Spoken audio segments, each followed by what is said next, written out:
foundations of pelvic health, we have movement, sleep, nutrition, and stress management. Today, we're going to go over one aspect of movement. We're going to go through some series of testing to see how our spine moves. And then we're going to do a series of a couple of exercises that have to do with spinal movement. And then we're going to come back and retest those same things. And you will hopefully see that it doesn't take that much time to have better movement in your spine, which in turn will help you to have better overall pelvic health and pelvic floor muscle health and relaxation. So here we're gonna go. So you're gonna get a little space here. We're gonna have your legs just shoulder width apart. We're gonna do a couple of movements that I want you to pay attention to.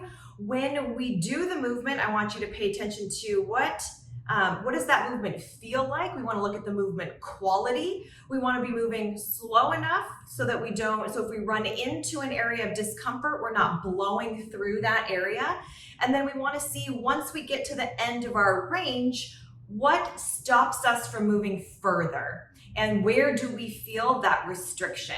Because as we go through some of the movement challenges here, then we are going to see that what changes about the movement, because improvements in movement can be either in range of motion or quality, meaning it's smoother, it doesn't feel as labored, things like that.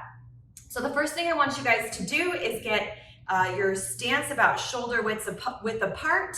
You're going to cross your hands over your chest, and you are going to gently, slowly look over your left shoulder. So what I want you to do is look over your left shoulder. You're going to keep your feet in place. You don't move your feet, but you can shift your weight. You're going to do that again towards the left. What I want you to pay attention to is how smooth does it feel? How far do you go? Where can you look? What can you see? So for me, I cannot see this plant when I turn this way, right? So we're gonna see if you can see something into your vision once we look later. So I want you just to do that about 3 to 5 times and pay attention to where you feel that restriction. For me, when I turn to the left, I start to feel a little bit of a restriction here on my left side. Also, once you're finished with those 3, I want you to turn and look to your right side. Now, I already feel like there's a big difference between my left rotation and my right rotation. So we're not gonna judge it, we're just gonna take note of it. And I'm gonna say that I don't shift onto my weight very well on this side. And when I turn to the right, I actually feel it underneath my right shoulder blade. So if you want to push pause on the video right now and go ahead and write down what types of feelings you have when you go to the left and to the right, you can do that and then come back and reassess, right? We can go right and then we can go left. Perfect. So just take that mental note or a physical note. And then we're also going to take a very easy bend forward. So our spine moves in all 3 dimensions. It moves forward, it twists, and then it also side bends. So what we're going to do now is we're going to test how well it moves forward. We're going to bend down slowly, touch towards our feet. Pay attention to where your fingertips go to. Some people can only go to their knees. Some people can go all the way to the floor. Right now, I can go and barely my fingertips touch the floor. So I want you to go down and do that nice and slow and easy. Pay attention to where you feel it. For me, I feel it in my hamstrings. Other areas you could feel it are your low back. You could feel it into your calf. You could, even if you have some restrictions in your abdomen, can actually feel that you can't bend forward in your abdomen very well, which is all fine. Again, no judgment. All we're gonna do is assess where do we feel like we can't go? So you're going to do that about 3 or 4 times, and now we're going to move to the actual movement piece. Actually, one more thing. We're going to just now You can either pause the video and sort of write down where you felt that motion going, or we're going to take a mental note because those are some things we're going to retest. Lastly, we're going to look straight on, and then we're going to take our hand and run it down the side of our leg. I feel this actually more on the left side. You're going to pay attention to about how far you go down. I go just short of my knee, and this way I go actually kind of a lot further, right? I can go past my knee when I go to the right.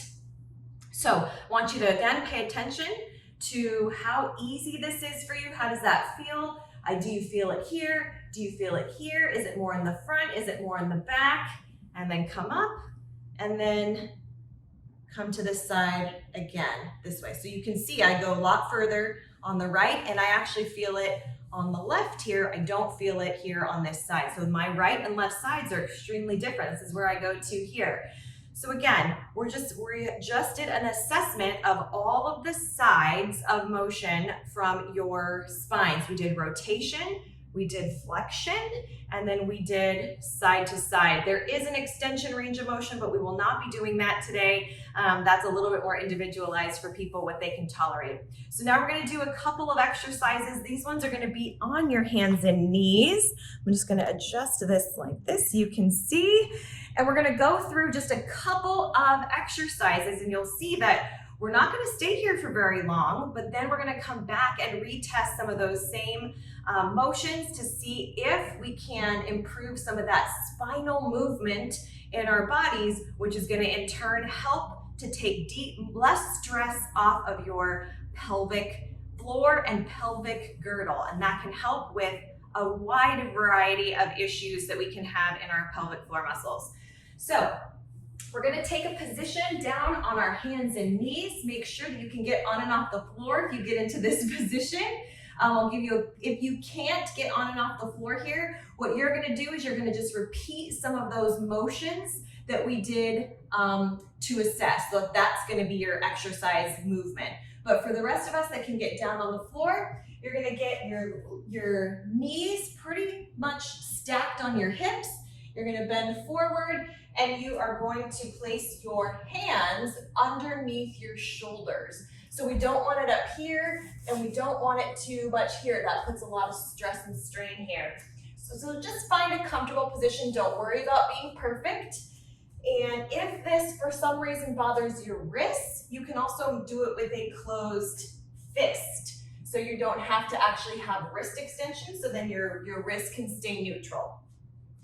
So most of you guys have seen this exercise. We're gonna take a couple of movements through this exercise and add a few different focus points on how you're moving here. So we're gonna take your spine, and you're gonna drop and arch your back to a point that is comfortable. So it's basically lifting the tail up.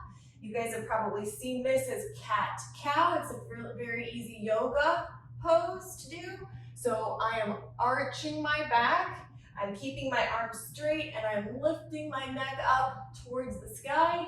And then I'm going to slowly dip my head and round my back as far as it goes. That is comfortable. I don't want any pain with any of this. So this, for some of you, might look very small range, and that is just 100% okay. For others, we're just gonna go until we see any restriction here. Up and over, arch and lower. And here we go. So we're just gonna do this. We're gonna do we're gonna take a deep inhale. Raise your head, sag your back, and then exhale. And inhale, and exhale. That's 2. Inhale, and exhale. That's 3. Inhale, exhale. That's 4. Inhale, exhale, 5, Inhale, exhale, 6, inhale, exhale,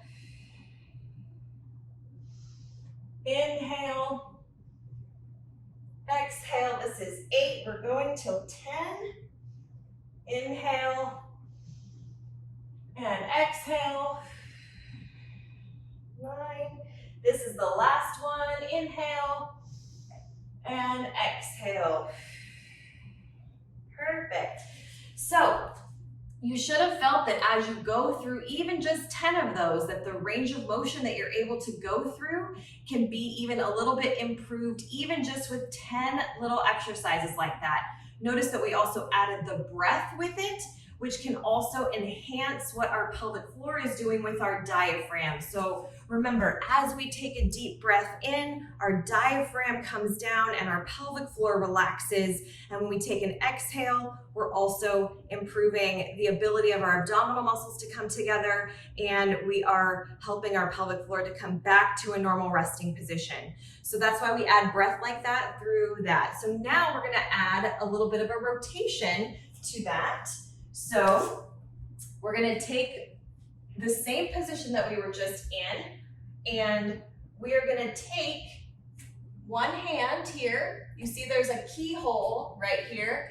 We're gonna actually, this is called thread the needle. We're gonna take our hand and we're gonna move it underneath. So you're gonna drop if you're taking your right hand, you're gonna thread your right hand underneath your left hand, and you're gonna lower your right shoulder to the ground. So you can have a little bit of a bend in your left elbow, ear and shoulder towards the ground. Mine cannot reach there, and that is just fine. You're gonna hold there, take a deep breath, inhale, and you're gonna come up. So that's 1. We're gonna do that 5 times. You're gonna take, again, the inhale here. I'm gonna fix my pants.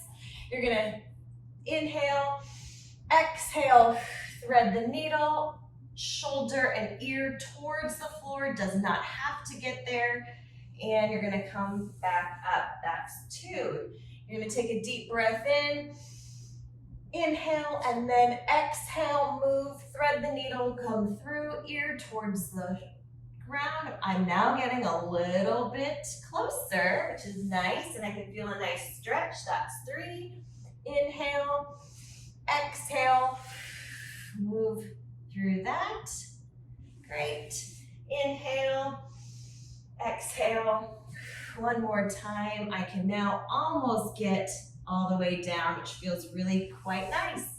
So I'm going to do it towards the other side, where I'm going to turn away from you so you can see what that looks like as well. Inhale. Now you're going to take your left arm, thread it through underneath your right. This side's quite tight for me. You're going to inhale and exhale. Left shoulder towards the ground. Inhale, exhale. Thread the needle. I feel it in different parts here. That is okay. Inhale, exhale. You can probably see I'm already getting a little bit better, closer. Inhale, exhale. And then one more. Inhale and exhale. Perfect. So notice that we did 10 cat and camels.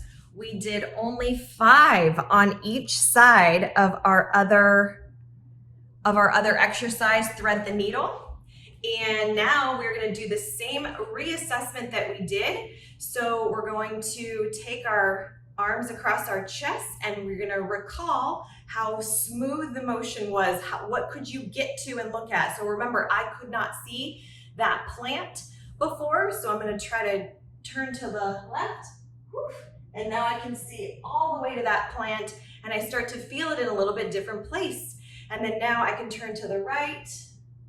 I can now look and see all the way at that plant. And so that, I want you to pay attention to how this now feels compared to the other side. The other movement that we did, so that's rotation. So now we also did a forward bend. So I want you to just gently drop your head and hands. I could not get, remember my fingers just barely touched the floor. And now I can get to where almost my palms touch the floor. So that's a nice smooth motion this way. Perfect. And now we're going to take that last piece. And remember, I couldn't get all the way down to this area before. So you're going to take your left hand and slide it down your left knee. I couldn't get to my knee before. I can now get below my knee on this side. And then now we're also going to turn to the other side. And I get to, basically it's a little bit more even for me now on this side. Remember the other time, and I also feel it in a different place. So I used to feel it here, and now I actually feel in the correct space where I'm feeling it now stretching here, and I can get a lot further. So the points to take home here is that spinal motion in all different planes can really help your pelvic floor and pelvic girdle muscles to relax and have less, if there's more movement up here in our spine, there's less stress down here on our pelvis. So remember, we only did 10 cat-cows and 5 thread the needles on each side, and we can make that big of a difference in movement. So I want to hear from you where you felt the biggest change or felt the biggest difference in side to side. Thanks so much for joining.